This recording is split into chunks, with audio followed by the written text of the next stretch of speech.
Hello and how you doing? And welcome back to Two Jagoffs. I am Austin Cairns, joined here with Lucas Kuhns. And welcome back to Two Jagoffs. And ladies and gentlemen, not only are we in Point Park's beautiful media hub, we are bringing on a very special guest today. This man right here is a champion all over the place. You probably see the IWC World title right in front. He is known as the Metahuman. He is one half of TME. Please welcome Duke Davis. Duke. Hey, man. So good to have you on the podcast. Good to be here. Good to be here. Good to be seen. Yeah, good to be. How you doing? I'm doing great, man. I'm glad that you're here. I just had the honor of calling your big world title match this past weekend, and now you're live here on the podcast. This is great. Yeah. What's your name, man? Lucas. Lucas. How you doing, man? I'm doing good, thank you. Good.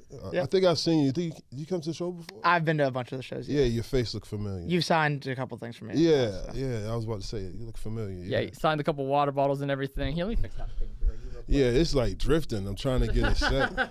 There we go. That's better. That's better. Sweet. Here we go. Now we're live. Yeah, I just want to be heard. Yeah, want to be heard, want to be seen. Yeah. I feel it. Duke, I mean, you have such a crazy career, my man. I mean, I've been following you for so long. How long? Very long time. Here's a funny story for you. Did you know my senior photos were actually taken in an IWC ring before? I didn't know. How would I know that? You were the tag team champion at the time. You and Gannon Jones Jr. met my sister. She was in attendance. My dad was there. So I've been a fan of you for quite some time. High school. I'm a senior in college now, to put that into perspective. So Jesus, only like 4 years, something like that, right? yeah, about 4 or 5 years ago. All right, cool. It was crazy. But I've been keeping up with you guys for a while, and I mean, you have such a cool career. But I want to know, where did it all begin? Oh, man. I appreciate you guys having me here, and appreciate the kind words about my career, calling it cool. We'll say illustrious. Why not? Yeah, we can say something like that. I call it a crazy ride. But, you want to know about when I started? Sure, yeah. Let's go from the very beginning. How did you get into wrestling? Well, I'll tell you a quick story. It wouldn't take that long. The reason why I wanted to become a wrestler, right? The reason why, a lot of people have this story of like the day they fell in love with wrestling, right? I can't say that like I know the actual day. I can't date that far back, but I know my grandmother was tired of seeing me run around the house, and she set me down and was like, "Yo, watch this." And she turned the TV on. Was like, "Sit here and watch this. Stop running around the house." And I was wrestling, and I was hooked ever since. Ric Flair was cutting a promo. It was for NWA. I live in Norfolk. Well, I'm from Norfolk, so Norfolk, Virginia. You haven't heard? That's like a hotbed for like the Mid-Atlantic, the NWA. That region was crazy back then. Then it turned into WCW, of course. So I didn't watch WWF for a long time. WWF. So you were WCW, Team WCW. Yeah, all the way. I was heartbroken when they went and became a part of. When I actually watched the last Nitro. I probably watched every Nitro, to be honest with you. But yeah, man. So when I started, reason why I started because I played football at Robert Morris. When I graduated, I started working immediately, and I kind of forgot about my dreams and my passions for a little bit. Mm-hmm. And then I started doing a little bit of my dreams and passions, and something that's hit me like, yo, you need to go wrestle, you need to go do that. And I met, his name is Jack Pollock. Legend. Yeah, I met Jack Pollock. He was working. He was working at a coffee shop. It's called. Dang, the name is leaving me right now. But anyway, he worked at a coffee shop, and man, Jack is a very cool person. If you ever met him before, he's very cool, very down to earth. And he just told me, he said, "Man, just come out and try out," and that's what I did. Cool Beans. Cool Beans is the coffee shop name. So I went and tried out, and I started wrestling. But what made me want to become a wrestler in the beginning was I was watching TLC. I begged my mom I begged her, Lord, I pleaded. I even had like a thesis statement and everything. Get prepared. I did. Works cited page and all. I did.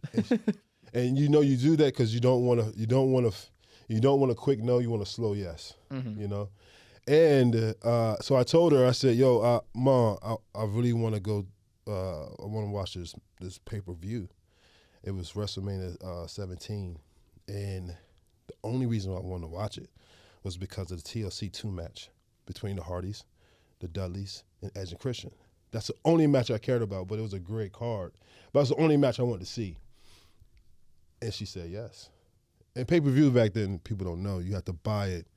Actually go to like the cable subscribe, like your cable company, either call. Well, yeah, you had to call, or if your remote control had the button to press buy, you could do that. But it had to have a credit card on file, right? Whole process. A whole process. Yeah. You know, it wasn't just you turn on Netflix and it's streaming for you right there, clear as day. It was a lot more, it's a lot more. It was a lot more involved, and so I did that, and my mom, she said yes, and I remember recording it with, I believe it was a Rugrats movie, I think, because it was a long movie. I think I dubbed over a movie or something like that, and watched the whole show, and I watched that match, and I was like, I want to do that, And that's what hooked you. yeah. That's what it was. It was that match, and I was like, I want to do that. Fast forward, we may get there, but fast forward, I'm going to tell you anyway. We wrestled the Hardys, right? Yeah. In 2021-ish? 21 sounds about right. Yeah. Right after COVID, right? Yeah. It was after COVID, yeah. 21, so it was something around there. But anyway, we wrestled them, and I remember I talked to Matt, and I told him, Matt Hardy, that is, just dropping names. I told him that that match was why I became a wrestler. You know what he told me? What did he tell you? A lot of wrestlers told him that. A lot of people told him that's like their favorite match, but he told me a lot of wrestlers. You'd be surprised how many people told me that. And every time I hear it, it feels that much more humbling. And it was like something that's triggering my mind. I was like, yo, he's a dope guy. He's real cool. But yeah, that's what got me into this place. And I started training at PWX in McKeesport, where Gannon started. Also Lawless and MV started somewhere else. But anyway, yeah, Lee Moriarty was in my class. Well, he was a class ahead of me, but he was still training. Lawless was in my class. He was, like I said, those two was in a class ahead of me. But my class was Sean Phoenix, Laura Lovelace, Regina Badger, and the man himself, the star of the class, I think. Okay. Lewis the Nerd. Lewis the Nerd. Lewis is amazing, man. He's an amazing baby face. Lewis the Nerd. Gotta love it. Amazing. He's amazing. So that was my class, man. We had a good time. What a class. Yeah, So- Brandon K was my trainer. Brandon K, also Crusher Hansen. And at times, because Brandon K had a bum shoulder at the time, he couldn't do a lot of the drills. We had to have Chris LaRusso come in, and he helped the class as well. Because Chris LaRusso was also wrestling at PWX. Makes sense. At the LaRusso's been all over the place, so yeah, I'm not surprised. Absolutely. Yeah. Absolutely, yeah. Well, you were going to ask a question, Luke? Well, so Luke, right? Lucas, yeah. All right, Lucas. Can I call you Luke? Yeah, that's fine. That's fine? Yeah, that's my nickname. So Is it? yeah, All right, cool. Luke and Duke. Luke and Duke. I like that. I'll take that. Bushwhackers. That's a new tag team right there. No, it's the Bushwhackers. It's the Bush. Yeah, Luke and Duke. But yeah, go ahead. So obviously you mentioned you and Gannon both went to PWX and stuff like that, and obviously a big part of your career is your tag team with Gannon. You guys have won championships all over the place. So how did that kind of start, like your tag team with Gannon? Oh, how did that? Okay, so yeah, so that started. We actually wrestled each other. We had like a little feud. I mean, come on, two black guys. We both got dreadlocks. Come on, that's the story. Before I got there, Gannon was actually doing what I ended up doing too. He was the big black guy choke slamming people, and then I came in, and a couple years after him, and I became the big black guy choke slamming people. Because that's what you do with big black guys. You put them in a suit and they just choke slam people. Well, big wrestlers in general, that's their gimmick when they first get there because they don't have anything else to do. That's how you get them on the show. How you get people to say, "Oh, there's a big guy here." You know what I mean? Mm-hmm. So we had a feud. It wasn't like a real feud. We had a couple. We had a match that got disturbed, and the second match we actually wrestled. So we ended up talking in the back, and I was like, we was just palling around a couple days after, and I was like, "Yo, I think we should do this."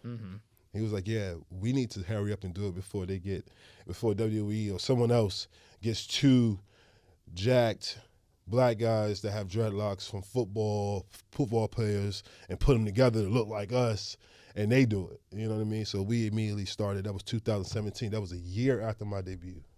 Wow. So up until that point, I've probably wrestled singles matches, probably 5 or 6. That's not that many. No. So you're more of an established tag team wrestler, you would say, than that. Yeah, way more.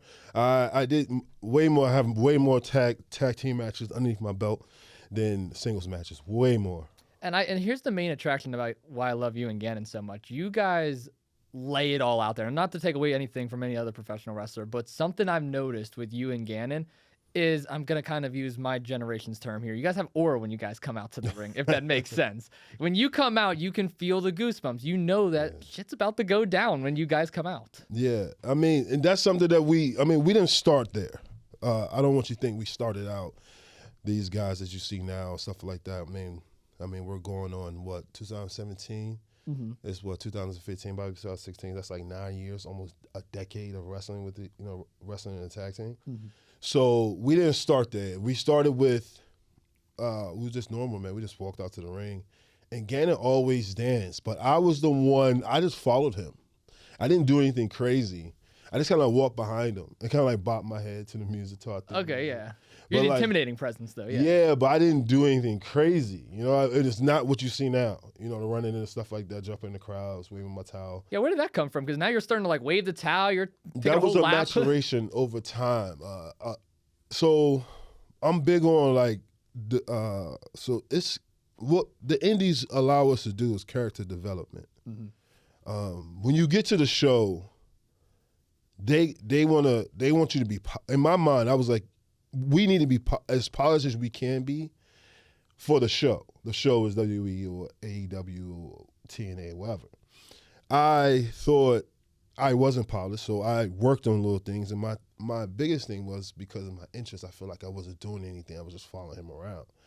So I went to some concerts, Travis Scott, notably, and I remember getting in the car and looked at my wife and I said, yo, I got it. I know how I'm going to change my style.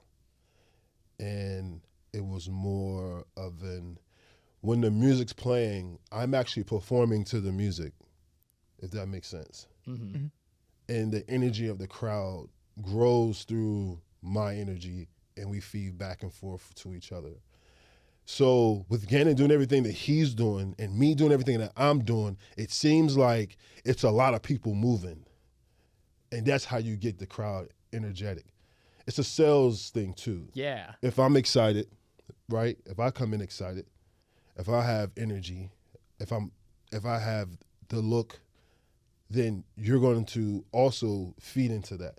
Right, and again, he comes out with the bottle, squirting in his mouth. You're running all over the place. I mean, it's hype. It's a hype entrance. It's entertainment, man. It's all entertainment. Exactly. That's what it all comes back to. You can't do wrestling and not be entertaining. The only wrestler to ever do that was Dean Malenko. He's a legend though in himself. He's a legend, but he didn't do entertainment. He did wrestling. Yeah, he was just strictly pro wrestling. Right, strictly pro wrestling. But it's not a lot of people that can do that and be that good for that long like him. So I say, if you're not Dean Malenko, you better be entertaining. You know what I mean? Now, you've been in the business for a while, and I mean, you just mentioned about the Hardy Boys, which I'm assuming this might be your answer for this next one. I mean, tag team action, singles action. What are some of your matches that you're most proud of? Wow. That's a good question. That's a lot of matches to be. I would say, honestly, my next match would be the match I'm most proud of. Because after I wrestle, I'm kind of over it. It's like next. You don't sit and reminisce on like what happened before? The only match I ever did that with, it was 2. Actually, I've never actually watched the Hardy Boy match. Really? I'm surprised. Never watched it at all. Wow. I don't want to watch it. You don't want to? I lived it. I know what happened. You know what I mean? I felt it. I respect that. All my matches. The only time I watch them back is when I'm doing like a highlight reel or something like that. But I don't need to take clips. I'm not watching the full match, right? I'm not watching the nuances and all this little stuff. I'm just taking clips and putting it together and putting it out. So I don't watch a lot of my matches back. I have no idea sometimes what I did in the ring, and I just forget about it. But I watched back me and the cage match between me and Bill Collier at the Last Stand from August. So I watched that match probably more than I ever watched any of my matches back, just because I like the feeling and the story that we told was amazing. Oh my gosh, yeah. Yeah. To me it was, but I don't care if anyone. I was still paying my dues at the time. I was up on hard cam for that match, but my goodness, what an. And it was only, he said paying dues. He You're said still paying dues. Like, it Still doesn't paying dues. stop. I'm still paying dues. We're all paying dues. It doesn't stop. Like, that was before I it's got the ongoing. commentary gig. Let me put it like that then. Before I got the It's- commentary. It's ongoing. Paying dues does not stop. It just continues on, like, at a different level. So say you get signed to AEW, right? Yep. Say you get signed to AEW, you know, the ring. Now you got to pay dues a different way there. Mm-hmm. You know what I mean? It's never ending. It's always, because there's always someone that could teach you something. So like paying dues, I always think like people turn their brain off, like, oh, I'm done paying dues. Like, how? Still doing it. If So- you're still in the business, the only time you stop paying dues, I believe, is when you're done. That's a good point. That's fair. That's a really good point. So you said you don't really like watch back your matches, but do you kind of have like a match where like it was like a I made it moment, like kind of like you just felt like you knew where you were, you kind of like defined yourself as like a superstar? No. No. No, because I don't look at my matches like this is a match that shows that I made it. You know what I mean? Yeah. Like this doesn't happen. Like in my mind, it doesn't work like that. For me, there is no match that says I made it. Other than like the Bill Collier match, I would say I like the story, but I still don't think that match tells me that I made it. That match just says we put together a great story and we did a good job. Was that like your favorite match? You would say, kind of. Ever? Yeah. It's up there, like top 5, top 10. It fluctuates really, man, because like we've wrestled so many places. And some matches that like pops in my mind that I absolutely love that people probably never seen was, you know, stuff that we did with Crummers and DeFarge out in Cleveland for Premier Championship Wrestling. We did awesome stuff out there and like very creative stuff. Some of those matches were like some of my favorites. Mm-hmm. Just because it was a different type of atmosphere for us. They're from Cleveland. We're from Pittsburgh. Yeah. So you can just imagine the crowd. Their family buys the first 2 or 3 rows. Wow. So like it was something that I've never been through before. It's close to territory type thing. And we were heels out there and we just, you know, caused trouble. Do you prefer to kind of be like that heel character, or are you more of like a face character? I don't care. I really don't. Just as long as you get to wrestle? Yeah, because I mean, if you ever watch me wrestle, what do I do that's face wise? What do I do that's different from when I'm heel?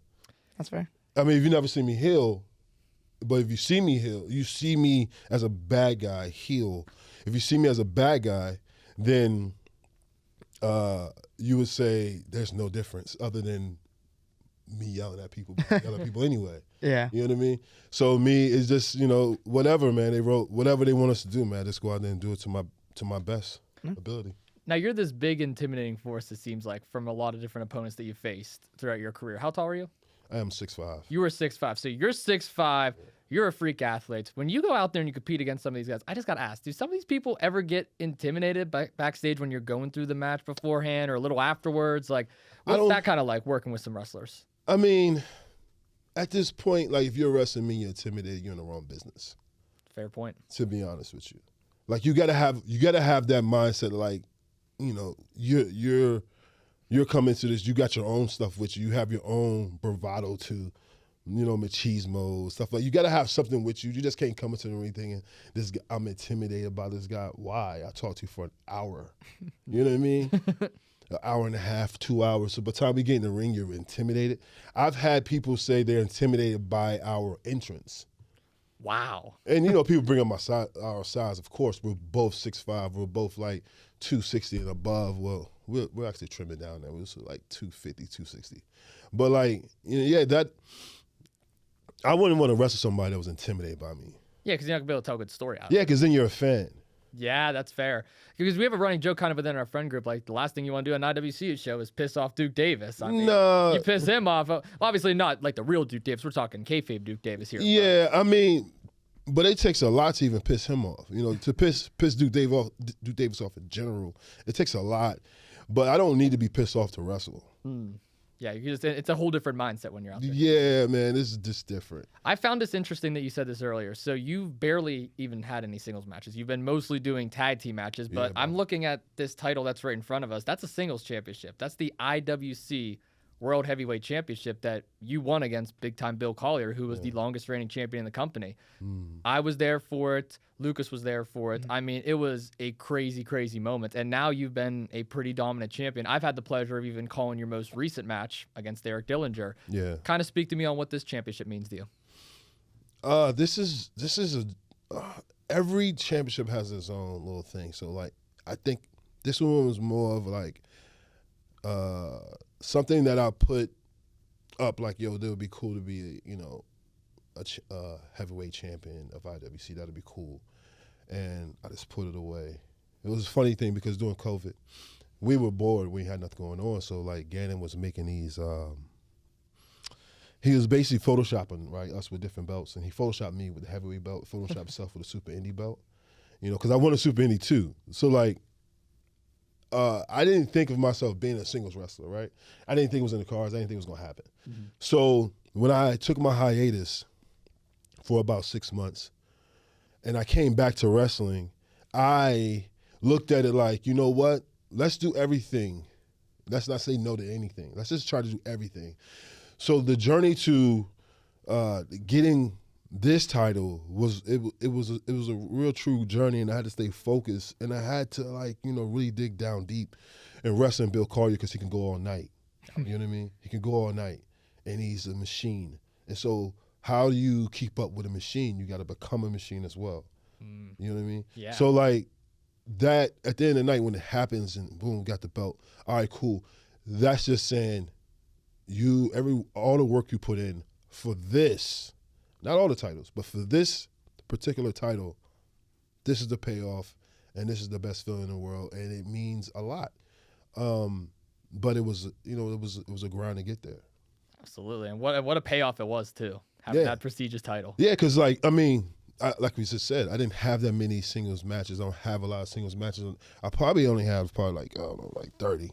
30. I still find that to be insane with how long you've been doing this for. But I mean, TME, it's one of the most notable tag teams, not just in Pittsburgh indie wrestling, but I would say across the whole independent circuit. Yeah, we're pretty much the best tag team in indies. I would vouch for that. We're pretty much the best unsigned tag team. You want to know what I always say? I always say my two favorite indie tag teams, especially here in Pittsburgh, is TME 1, Runway 2. Those are the two that I always talk about because I feel like Runway, they bring that perfect sense of entertainment, and also they bring a whole different background. And I mean, you guys are just explosive every time you go out there. The Runway is amazing, man. I watch them guys come together, and they're just charismatic. They're very charismatic, and they're very fashion forward, and they're paving their own way. With a lot of glitter. A lot of glitter. My goodness. Glitter. Those guys are amazing. I love them. So something I wanted to ask, you told us earlier that you were 6'5", and whenever obviously you were in your training, you kind of were just thrown in as like the big guy, just doing chokeslam stuff. What kind of motivated you to kind of go out of that stereotype and become your own like athletic, being like as athletic as you are, as big and tall as you are? Evolution. Over time, you can't do the same thing. If you come in, you're just doing chokeslams, it's not very entertaining. There's only a couple people that can just do that. There's Big Show and Andre the Giant, and Kane. You know what I mean? But even Kane showed his athletic abilities. But Big Show and Andre the Giant is the only people that can actually put on that role because that was made. God made them that way. So you're not gonna be the giant, So you're gonna have to learn to move around a little bit, use your athletic abilities, and carve out a niche for yourself. And my niche is intensity. So that's what I bring to the table. Now, dealing with obviously the more athletic stuff, there's more of like a risk for injuries. Have you ever had to deal with like a big injury? Because whenever Gan was talking to us, I forget what injury it was, but he said he actually never got it fixed. He still has something wrong with his knee, MCL. I believe it is. MCL. Yeah, he had an MCL. Have you ever gone through like an injury like that? Yeah, I have a bunch of nicks and bruises and stuff like that, but my biggest injury in wrestling has been my concussion. I got concussed a couple years ago. Was it not this year? It was last year, as a matter of fact. Yeah, last summer. I think it was in June or something like that. One of the summer shows. I got concussed, and I don't remember anything about the match. I actually remember I was talking about watching the match back. I watched the match, but I was like looking for my memory to kick in. While I'm watching it. And how long did it take to kick into that match? It never did. It never did. It never did. Like I remember up until the point where it happened, and afterwards there was nothing. So that has been my biggest hurdle or biggest injury to date. What was the recovery like for that? Like time and You don't recover from a concussion. no. Nah, you recover as far as, you can drive a car, walk, do normal, function, but your brain, you can't put ice on your brain. Yeah. You can take all the ibuprofen and aspirin and Bayer, all that you want, but that's not going to do anything for your brain, But it's something that I deal with every day. Speaking on the injuries too, and kind of going back to your championship with IWC, overcoming so many obstacles, your tag team work with TME and with Gannon. You guys are tag team champions pretty much everywhere. I'm going to list off a couple that I know off the top of my head if you could finish it for me. I know you guys are Enjoy Wrestling tag team champions. Mm-hmm. Correct me if I'm wrong, you're still Exodus tag team champions. Mm-hmm. Where else are you guys still champions at? We just recently won down in Charlotte, North Carolina, the Ashe Tag Team Champions, Ashe Tag Team Heavyweight Champions. So we got Ashe, that's SASE Wrestling. It's on Instagram. You can go check it out. Also X or YouTube. Then we have Conquest in West Virginia. And then we have Remix, which they don't run anymore. And we also have Blackcraft Tag Team Champions. So that company has defunct, but we still have the belts. Still the belts? Why not? Yeah. So you're tag team champions pretty much everywhere, essentially. Not everywhere, but I mean, yeah, everywhere we wrestle. Put like that. Everywhere we wrestle, we have a belt there. Is there one that stands out the most, one of the most tag team victories that you've had recently? Because I will tell you that I was actually pulling cable for your Enjoy Wrestling match. It was you and Gannon, obviously, versus Lawless and Billy Dixon. That was the most recent. That's the most recent. Recent Enjoy show. I know, obviously, you guys will be defending them again in December. Do you mind speaking on that a little bit? Which one? Enjoy Wrestling. Oh, okay. Yeah, I mean, enjoy do it because when we always wanted to go to Enjoy, because we like the atmosphere. We like what we saw. The camera work is It's amazing. The quality of the camera work and the quality of their promos they were putting out at the time are top tier. There's no one better. Scotty knows what he's doing. Oh, yeah. There's no one better than Scotty behind that camera. He's very creative, and with the editing. He's super creative. He's super detail-oriented to a point, but he lets you do, he wants you to be you, and he basically just, gets the angles and the right sound and the look of it. Does a great job. All those guys are great over there, man. The Enjoy Tag Team titles are awesome because for us, it feels like a city title. A city Pittsburgh title. Because we wrestle everywhere in the city with those titles. Mm-hmm. Southside, Millville, down to Taco Fest, Taco Mania, all over the place, wherever, breweries everywhere. You know what I mean? So that's a city title, and we were honored to be the champions there.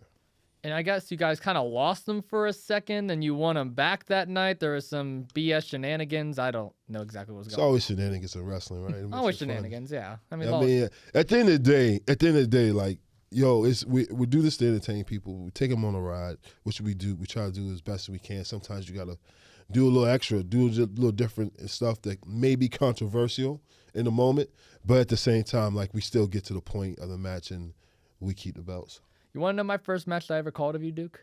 It was not even an IWC match, surprisingly. It was 880 Wrestling, Cleveland, Great Lakes Brewery. It was you, Gannon, FV versus Leaders by Example. That was in the summertime, right? That was in the summertime, yeah. That was what, July? I want to say August. It was August. You're right. No, you're right. August? It was August. Yeah, it was August. Yeah, in the middle of it was in this small little lot. It was fun, though, man. I like those type of matches. It was a cool match, and I mean, I don't know if you know this or not. I kind of have a bit of a issue right now with Leaders by Example. That's a whole different story for a different day. But who are they? Some guy named John, Clayton King, Reese Hayes. The guys we wrestled. Yeah, you said their name. They're Leaders by Example. Yeah, Leaders by Example. They're a bunch of Yeah, I don't. They kick me off commentary. They pick on me on social media. That's okay though. They're whatever. You've dealt with that your whole career. You understand. No, people don't pick on me. They don't pick. Well, I mean, you're intimidating. I'm built like a twig, so I mean, it's a lot easier for you. I've never been picked on in this business. Well, I've been picked on quite a few times. I mean, they're bullies in the business, I'm young up and comer, but that's okay. But no, in all seriousness, that match was really fun to call because that one was chaotic. You guys were fighting all over the place. You flex on the picnic tables. Man. We have a good time out there. It's fun. Now, obviously, you just mentioned how you wrestled all over Pittsburgh. You've obviously wrestled in Cleveland. You kind of have a spot that, like a city you've been to, like outside of Pittsburgh, that was like kind of like a really cool spot that you kind of got to like spend time at, explore, that you like enjoyed wrestling at. Say that one more time, man. Was it like a different city outside of Pittsburgh that like you just kind of like really liked the area and? Oh yeah, man. Traveling to. It's between Toronto. Greektown Wrestling to be specific. Between there, Charlotte. I love Charlotte. I love North Carolina. Ashe, and we wrestled down in Florida for AEW. But yeah, at the top it would be Toronto and North Carolina. Those two places are fun. The fans in Toronto, man, Canada. I wrestled in front of Bret Hart. I will tell you. You did not tell me that. That's cool though. Yeah, we wrestled in front of Bret Hart. Wow. Legend. He was there. It's just like surreal moment seeing Bret fucking Hart. It's just so surreal. I would have goosebumps. Yeah. And you talking about aura. Man, you got to get around some different people because the aura that he has, it's just like you don't speak to Bret. He speaks to you. You know what I mean? He talks to you and you listen. If he says, "Hey, how you doing?" That's it. Don't push it. You know what I mean? The aura of this man, the time he took just to be in this place, and it was packed. It was packed. And then also met, I don't know if you guys gonna ask who I've met in wrestling, but I'm just gonna drop some names because this is fun shit to do. Let's do it. Why not? Right you talk about Canada, you gotta drop names, right? I met The Rock's uncle. I was about to say The Rock. Okay. The Rock's uncle. Which one? There's so many. No, his dad. I'm not his mother's side. His dad. Rocky Oh, that's Johnson. okay. Also, I met Rocky. I think it's still on my phone. I used to text Rocky Johnson. We've met Rock's dad. Wow. Rocky Johnson. We met him at I'm gonna just say the Wild Samoans. They used to have they still do WXW. I believe it's in I want to say Harrisburg or Altoona. It's in the middle of PA, and we met his dad there. We met the original Head Shrinkers. We met Alpha and Sika. We already knew Samu going in. We used to wrestle with Lance on Hawaii. Mm-hmm. I'm just dropping names right now, explaining, right? We met Rocky Johnson there. He texted us, gave us our number, gave him his number and everything. What a guy. That's every awesome. Now and then. The Soul Man, you feel what I'm saying? Mm-hmm. And then we met his brother, Yeah. So we've been moving around. So we've bumped elbows with a lot of interesting people, a lot of who's who. If I sit down and really write down the names. I can only imagine you sit on the couch one day, just like watching a game or something, and you get a text from Rocky Johnson. That must be cool as hell. Yeah, man. Rest in peace to Rocky Johnson, man. Yeah, He's what a great legend. guy. You know what? Since we're on the topic of people we've met Kevin Sullivan. Okay. So one day we were out in Ohio. We wrestled at this place. The guy he passed away. His name was Piece of Joe. But that was his nickname. I just cannot remember his last name to save my life right now. It's because of the concussion. All right? The concussion. If I don't say your name back, I'm not going to remember your name. That's why I said your name back, so I can remember your name. I'm talking about Lucas, if you're listening. There it is. Yes, but we were wrestling in Ohio, and it wasn't that far away. I think it was in Youngstown. And it was a nice club. It was a club, like a bar. And it was beautiful, man. And I was like, oh, it's going to be dope in here. They already had the ring set up, and it was a beautiful ring. And guess how many people came to the show? I'm gonna say like a solid 100. Guess how many people came to the show? You give me a number. It was in the club, you said? Yeah. I'll give you I'm going to go a little lower. Maybe 60, 70 people? Let's go lower than that. 15 people. 15. 15 paying fans. Damn. 15 people. We also met a guy that we met a jockey, because one of the guys there, he was anyway. That's a long story. But anyway, yeah, we met a jockey, real interesting. But backstage, Kevin Sullivan was like hosting the show, and he also had like a stable. So we met Kevin Sullivan. Wow. Rest in peace, Kevin Sullivan. But we met Kevin Sullivan. He gave me his number. We did a promo for him to go down to, I think it was in Florida, do some stuff down there. It never happened because, COVID and everything like that. But one day I'm watching old, like, WCW shows. Let's watch old WCW clips, right? Mm-hmm. Like, old Nitros, right? Out of nowhere, my phone rings. And I look at it. I pick it up. And I'm like, I put my phone back down. Because I'm like, this cannot be real. Kevin Sullivan is calling me. What a moment. He's calling me on the phone. The taskmaster is calling me on my phone. And I answer it. It's so weird answering. He's, talking in his very Boston accent. And he's telling me what he wants me to do, brother. You got to do this, that, and the third, brother. Giving me all this information. Then he hangs up. That was it. Just hung up. I was like, and he didn't say bye, talk to you later. He finished his sentence and hung up. I was so confused. They didn't give me a chance. And then text me back. He texted me the email address to send our promo. But yeah, he just hung up. He didn't wait for me to respond. He said what he said. I said, yes, okay, sir. And he was like, he said a couple more things and then hung up. And he said, I'm gonna text you the information. Or I think he said I'm gonna email you. But anyway, he ended up texting me the information and he hung up. And that was it. What a story. It's crazy. But rewind, Toronto is one of the best cities of wrestling. If you've never been to Toronto for wrestling, you need to go there. It's amazing. I think Canada period is beautiful, and it's fun out there, and it's a good time. I've heard from so many. Fans are rowdy, man. That's what I've heard. I've heard from so many in the business that if you haven't gone to Toronto for a wrestling event, you have to go. I don't think you're a wrestler unless you wrestle in Canada at least once. That's a fair point to make. Derek Dillinger shared about his experience with Greektown Wrestling when him and Katie Arquette came on the podcast, and I mean they were joyous about it. Yeah, man. For good reason. If you even as a fan, if you never went to Canada, man, you're not a real wrestling fan.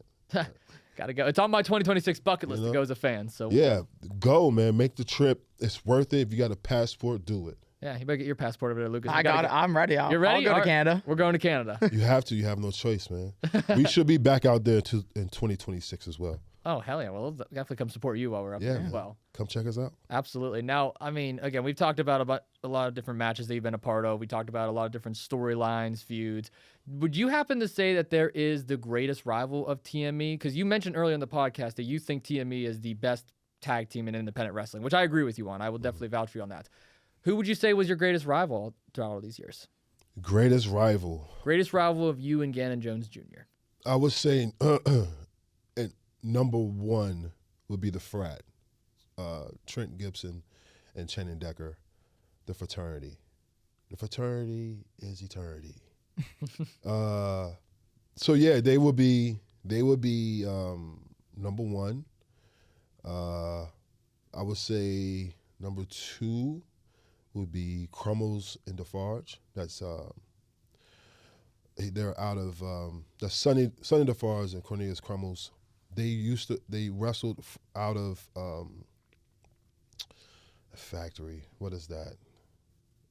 Quackenbush started it. What's the name of that? All right, I can't remember right now. Anyway, Shakara. They wrestled out Shakara. Okay. And we met them in Cleveland. That would be number two. Amazing tag teams to this day. Amazing. I love those guys to death. You learn so much in that ring with people that you just never knew you'd learn from, Number three. We're going to whole list. I love it. Let me see. Number three would be Money Shot. That's Elijah Dean and Zach Nystrom. Number four, even though I wouldn't say they're our rivals, but we wrestled them a lot, like randomly. Yeah, I was waiting for Money Shot. That one was going on for a while. But I'm not talking about them. Of course, Money Shot is always on this because we feuded everywhere. Yeah. Ohio, Pittsburgh, anywhere they wanted us to wrestle. Right? We feuded with I won't say it was a feud, but the Runway, Tyler Klein and Calvin Couture, definitely. That's 4. That's about 4, yeah. That's about 4.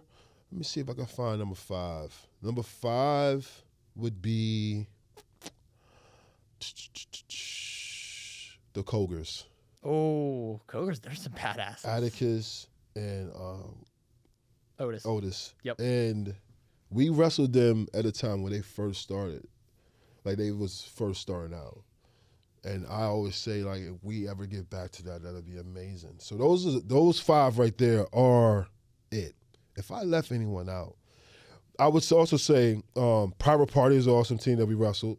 Also, Waves and Curls, another awesome team that we wrestled. We wrestled them 1, 2, 3 times. Mm-hmm. Awesome team. I wouldn't say I wouldn't say rivals because we haven't feuded with them. Yeah. You know, it's been one-offs. I would love to feud with them in 2026. I'm just putting this energy out there because I think we'll have an amazing show, amazing match.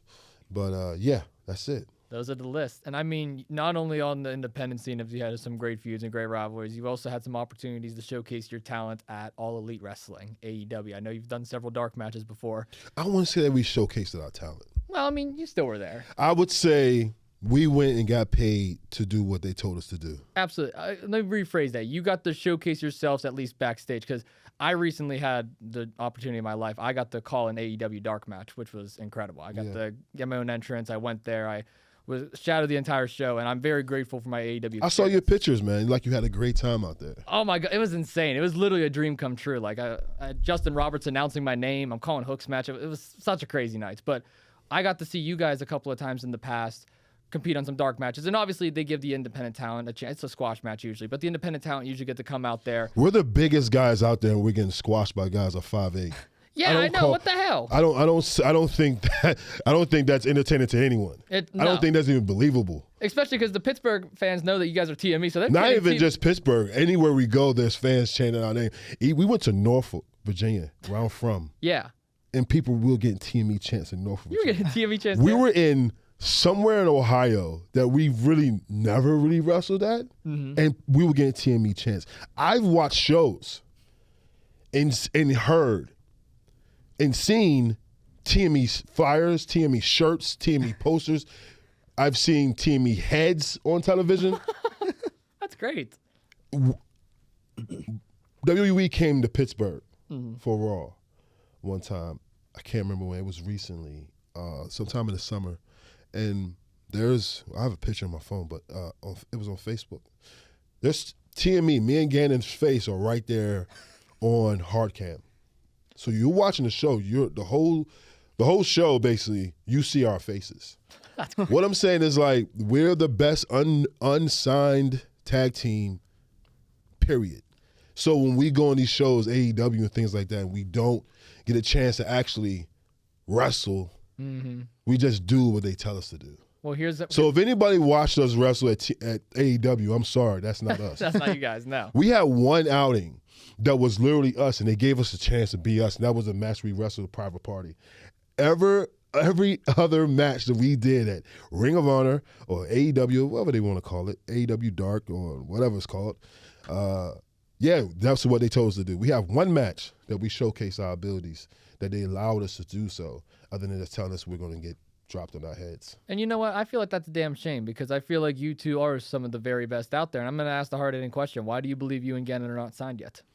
That's a great question, man. That's not for me to answer. That is not for me to answer because if I can answer it, I can solve the equation. So that's like one of those equations you get in math class that, like, only the teacher can work this out. Yeah. And it's a trick question. And everyone's gonna get it wrong, right? Everyone has their own way to get to the answer, but they figure out that, like, that's not actually the answer. The teacher just tricked us. So this thing that we do, right? The people that have the answer for this question that you just asked, they're not answering.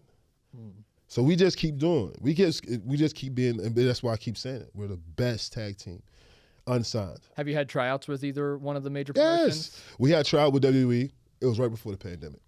It was December of 2019, and by the time we got back, we got back or whatever after, story, and you see the posters and everything. Oh, the team, he was down here, pictures and everything is us in the PC.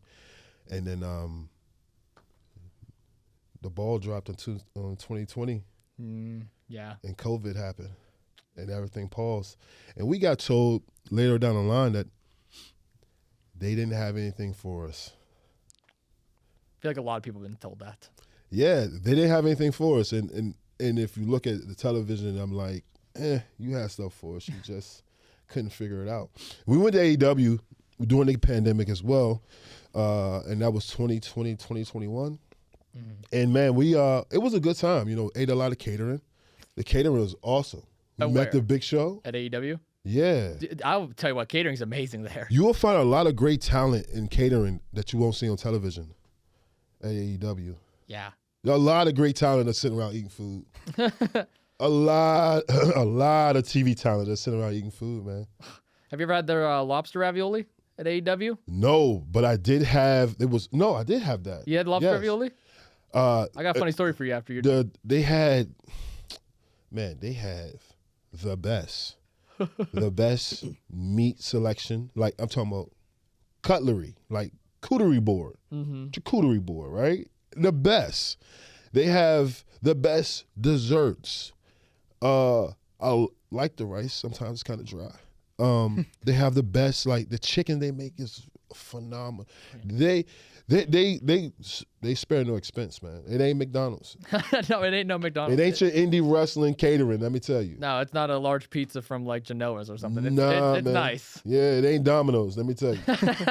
Well, no, I'll tell you what, the lobster ravioli I had there, I'm not a seafood guy. I got to be honest with you. I'm not a seafood person at all. Neither is Gannon. Gannon don't like seafood. Yeah, I just don't know what it is. I just don't like shrimp. I don't like fish. So I'm trying to lobster ravioli. So I figured I'm Italian. I like pasta. I would like, if I'm going to like some sort of seafood, it's going to be lobster ravioli. Yeah. So I go to take a bite of it. I got to be honest, it was god awful. I did not like the taste of it at all. So I'm looking around. I'm trying to spit it out. I go to spit in my napkin. You know the old trick. You pick up your napkin off your lap. You go and spit in the napkin. Yeah. I turn around. Guess who I lock eyes with right behind me? Who? Claudio Castagnoli. He's sitting at the table right next to me. Was he also spitting into his napkin? He was mid-bite into a cookie. So I lock eyes with him. He locks eyes with me. We just kind of know. I turn around. I'm like, man, this is the most awkwardest shit that I've ever been a part of. You just spit out food and he's eating this chocolate cookie. Yeah, chocolate chip cookie. Staring at you, wondering why you just did that. Yeah, it was the weirdest experience ever. You're never getting asked back.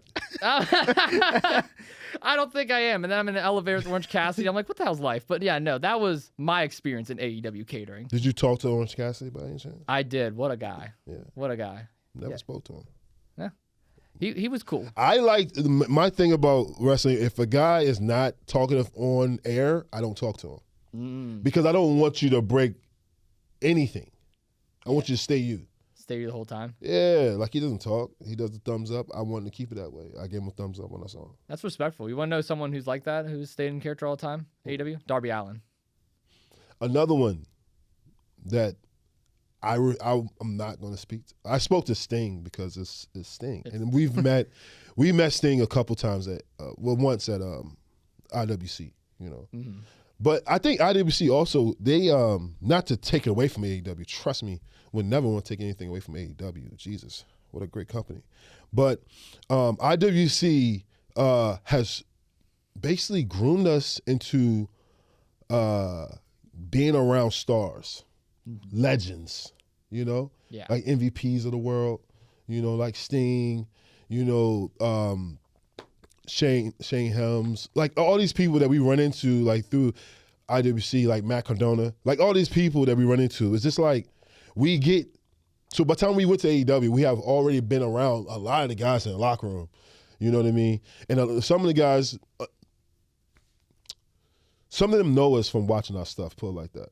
Wow. That's how you know you're getting out there. That's how you know you've been out there. Some of them actually use our stuff. Well, that's great. And then shake our hands, tell us that they can't wait to watch the match. Of course you don't. You can't wait because you want to steal something. Yeah.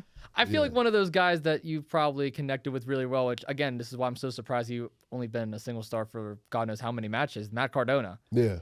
I was ringside camp for that match, actually, and that match was great. I mean. How was it ringside? How did it look ringside for you? Ringside, it was insane. Yeah. Absolutely insane. I feel bad because, again, I don't want to break kayfabe here, but I kind of got in your way a little bit, and you were like, watch out, Austin, watch out. You're trying to throw him in the post. I'm like, oh, shit, I got to move. Nah, No, you're not in my way. Don't even feel bad about it. I literally don't know. Yeah. Look, you ever you watch, what is it, Matrix? You ever watch The Matrix? I've watched The Matrix. You see when they connect the thing to the back of their heads and they Yeah. go into the thing, the Matrix, I guess. Yeah, that's wrestling for me. And at the end of the night, I disconnect, and whatever happened in there, it happened there. You don't even think about I it. don't carry it home. I actually got 4 kids. So I got kids, man. I got a dog, I got a 10-year-old baby. I disconnect from wrestling immediately. And when I get to that, once I open my door, I'm dad. Which is fully respectful. What kind of dog do you have? I'm a big dog lover. I have an American Bully. American Bully. Oh, that's so cool. And when you meet him, he's the most aggressive. He's the opposite of me. You meet me, I'm laid back first, right? And then I get intense. You see that part.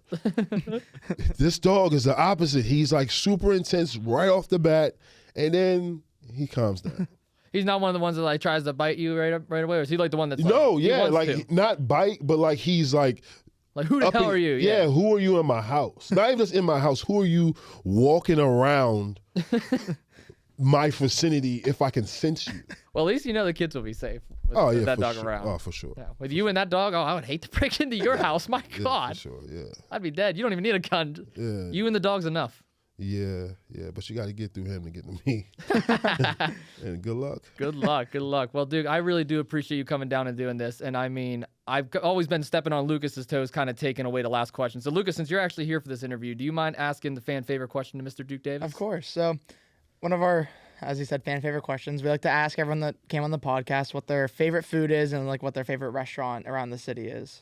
Obviously, you're a local, so you can speak to Pittsburgh specifically. I'm not too local, but I absolutely love lasagna. That's my favorite food, period. Now, I don't eat lasagna when I go out, to restaurants, stuff like that, because I don't trust people. I like homemade lasagna. Yeah. But my favorite place to eat, I have a couple, man. When I go out to eat, I like to go to my favorite place. So one of them is Fogo de Chao. That's right down the street here in downtown.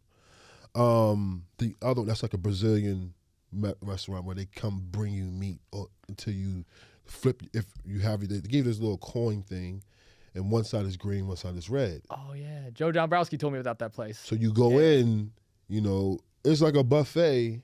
There, get salads and sides and stuff like that, right? And then long as your card is green, they're bringing you all the meats. From lamb to steak to pork shoulders, everything. And it's Brazilian, so it's like a different type of flavor to it. You know what I mean? Mm-hmm. So that's one of them. The second one, because I am what you will call just a slob sometimes, I absolutely love McDonald's. Valid. I absolutely love McDonald's. I'm actually mad that there's no McDonald's no more downtown. It pisses me off. I could say we definitely had me and Austin have had our fair share of experiences at McDonald's. A lot of recording sessions ended after McDonald's. It pisses me off, right? Sitting here right now knowing that there is no McDonald's open downtown pisses me off. Well, we talked about earlier, it's hard to piss you off. I guess that's one thing that'll piss you off. Boils that, and there's no Burger Kings. It's McDonald's number 1, and Burger King is like 2. Yo, there's no more Burger Kings downtown. There's no McDonald's. I often ask myself, why do I come down here? That's a fair question. Why is downtown still open? There used to be 3 Burger Kings. There used to be 2 Burger Kings. There used to be 2 Burger Kings. There used to be like 4 McDonald's. There's none now. There's 0 McDonald's now.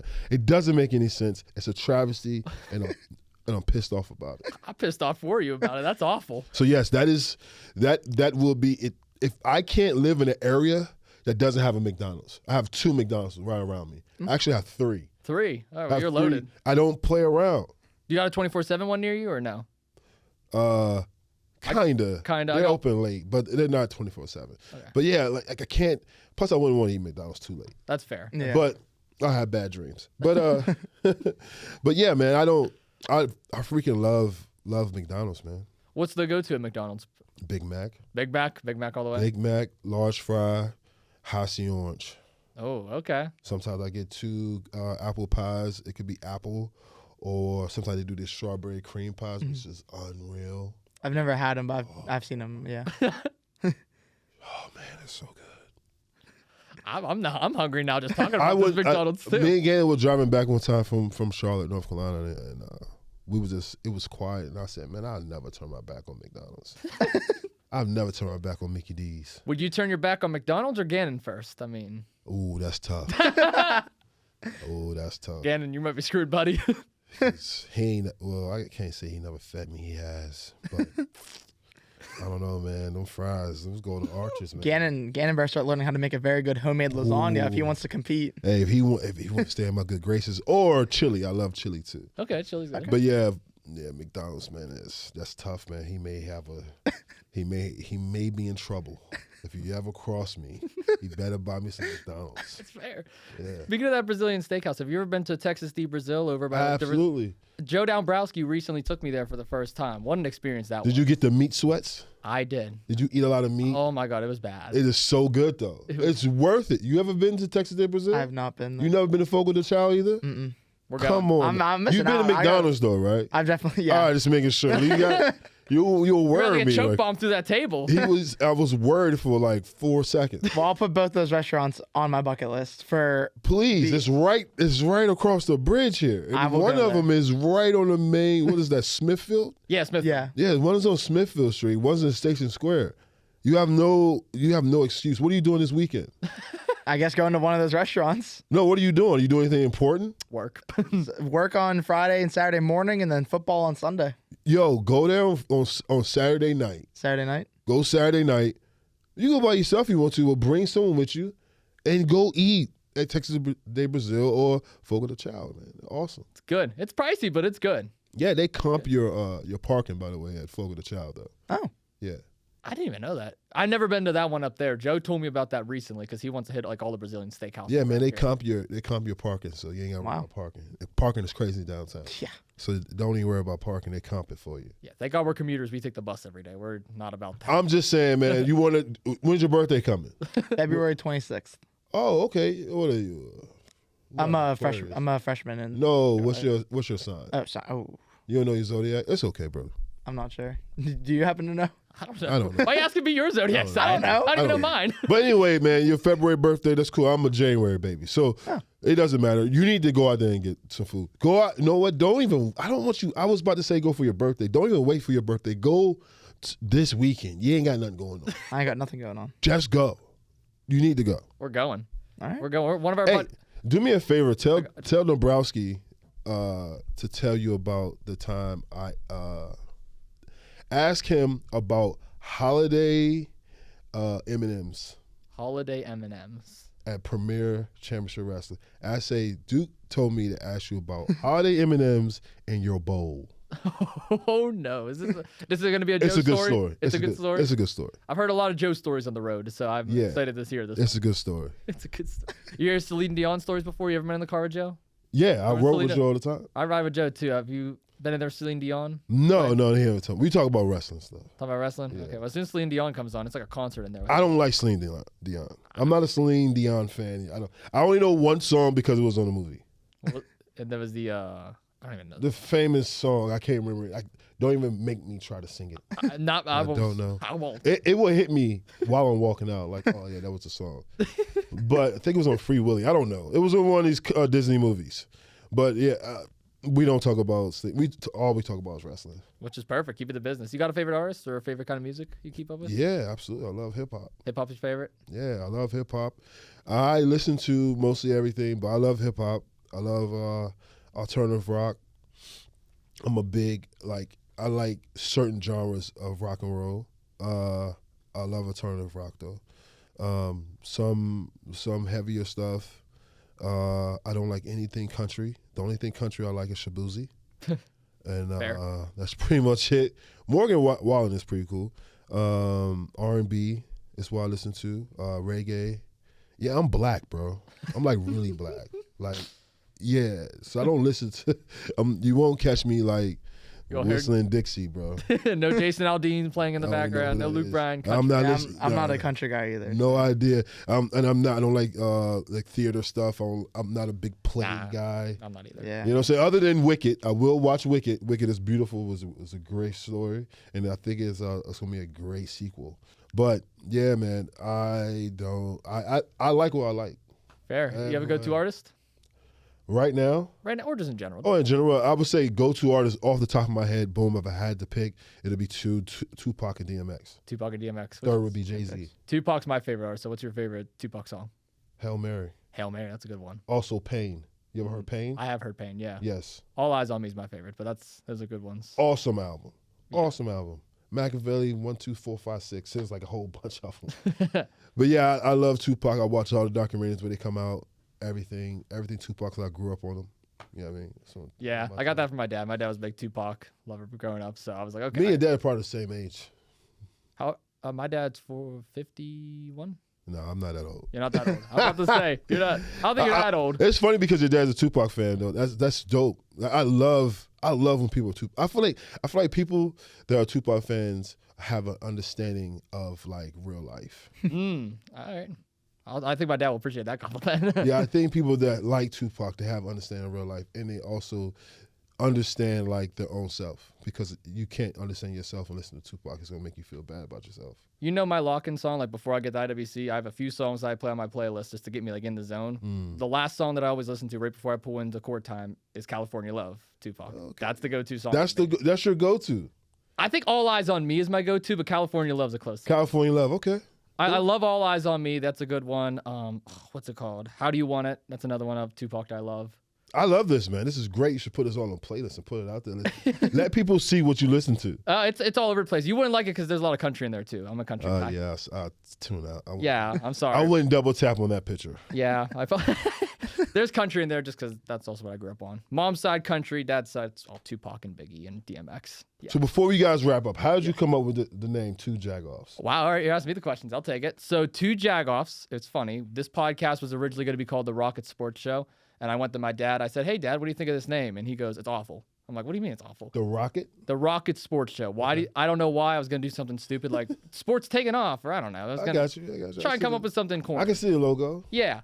And I was going to have like a whole rocket ship and everything. And my dad was like, no. He's like, that's not you at all. He's like, you got to do something. You got to play into yourself. And I'm like, well, how do I play into myself, Dad? I was like, I'm starting a podcast this week. And he's like, well, you're kind of a Jagoff. So I don't know, like two Yinzers, two Jagoffs playing into the whole Pittsburgh theme. Gotcha. And I thought about it and I'm like, Jagoff. I really can be a Jagoff at times. Yeah. I'm going to play into that. So we started the podcast, Two Jagoffs. My dad was a part of it for a while. Obviously, Lucas joined the team later on. And there's always at least two people on the episode. So I figured Two Jagoffs. That's how we began this podcast. And it really helped out with the Pittsburgh branding too, because we've had other broadcasters on, politicians on, wrestlers, of course, on. So Two Jagoffs really just kind of embodies me being a Jagoff while also Pittsburgh culture. Sweet, man. I like it. I love it. I just wondering. Yeah. That's dope. It was a cool story. We started this about 3 years ago, so we're still going strong to this day. Nice. Yeah. Did you see my big table spot that I took at Two Jagoffs Live by any chance? I think I saw pictures. I don't think I saw the actual spot, so to speak. I saw, was Andrew Palace there? Yeah, I saw Palace. And a couple other people, but yeah, I saw the pictures. I'll have to show you the video afterwards. I took my first ever table bump. Wow. Yeah, it's for charity, insane. but I'm insane. You're insane. For charity, though, it's for a good cause. It was for a good cause. The Buffalo Bills fans do it for nothing. Yeah, they do it for nothing. I mean, I did it for nothing too, but I mean, it got a good pop. But it was a good reason to do it. Good reason to do it. I mean, you understand this just as much as I do. In the wrestling business and any kind of entertainment, you got to have something that people will remember going home. Yeah, something that people will go, he went through the table. Yeah, at the end of the show, I'm up there talking to a Pirates reporter, and then an hour later, I'm getting chokeslammed through a table. Who chokeslammed you to the table? Andrew Palace did. Andrew Palace has never done a chokeslam ever again. I've never seen Andrew Palace do a chokeslam. I'm going to have to show you now. For almost 10 years. That is crazy. Yeah, it was off the stage through the table. Yeah, I was hoping it was going to be someone taller. But yeah, all right, cool. Andrew Palace did it. If someone taller, I'll die. You should let him do his. You should have let him hit you with his finish through the table. What's his finish again? He has a couple different. Yeah, no, he has one. He has one big one. The crunch. Oh hell no, Yeah. hell no, absolutely not. I like my neck. I'm good. Yeah, I tuck my neck in. You'll be proud of it. I'll show you off camera. But Duke Davis, I appreciate you so much for coming on the podcast today. It was an honor being here. I mean, Lucas and I have been following your career for quite some time, like we said. But I'm going to give you the final chance to end things off. Any final words you want to leave with the audience? Yeah, man, don't play in traffic. And follow me on Instagram at Duke Davis TME. Follow Gannon Jones Jr. Follow us also on X Duke Davis TME and Gannon Jones Jr. And that's pretty much it. Stay tuned. Hell yeah. We'll leave all your socials down below as well. Lucas, thank you so much for coming on and joining me as well this week. Thank you all so much for tuning in. Until next time here on 2 Jagoffs, we'll see you all in the next one. Peace.